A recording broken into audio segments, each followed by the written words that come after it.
बिस्मिल्लाहिर्रहमानिर्रहीम, अस्सलाम वालेकुम। ऐसे प्यारे व्यूअर्स, आप सब लोग, उम्मीद करती हूँ आप सब लोग खैरियत से होंगे। तो आज हम आपको बनाना सिखा रहे हैं अपने स्टाइल में ज़र्दा, जिसके लिए हमने पानी बॉयल करना रखा। पानी को बॉयल आ गया, उसके अंदर हमने डाल दिया लौंग 4 से 5 अदद।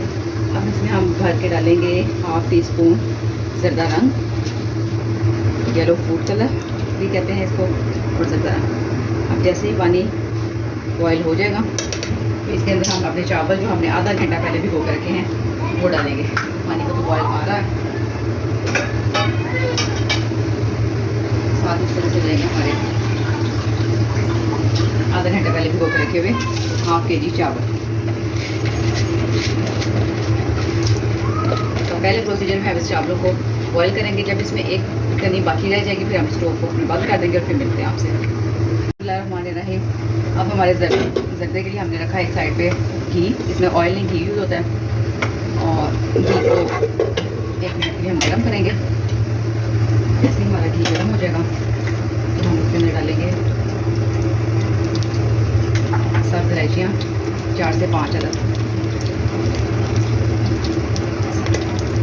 इलायचियाँ गर्म हो जाएगी। अब जितने हमारे चावल थे उतने ही हमने क्वान्टिटी इसके अंदर डालनी चाहिए, क्योंकि सीधा सा हिसाब है, जितने चावल हों उतनी ही चीज़ी डालते हैं।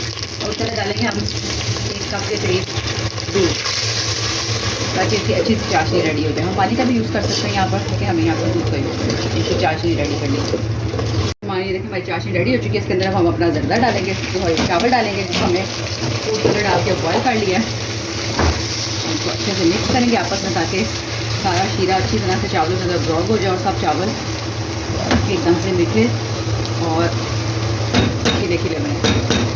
और इसके बाद फिर हम अपने बादाम पड़े थे, किशमिश थी और खोपरा था, हमने इसके अंदर डाला। और अब हम इसको 15 मिनट का बिल्कुल लो टू मीडियम फ्लेम पर हम लगा देंगे।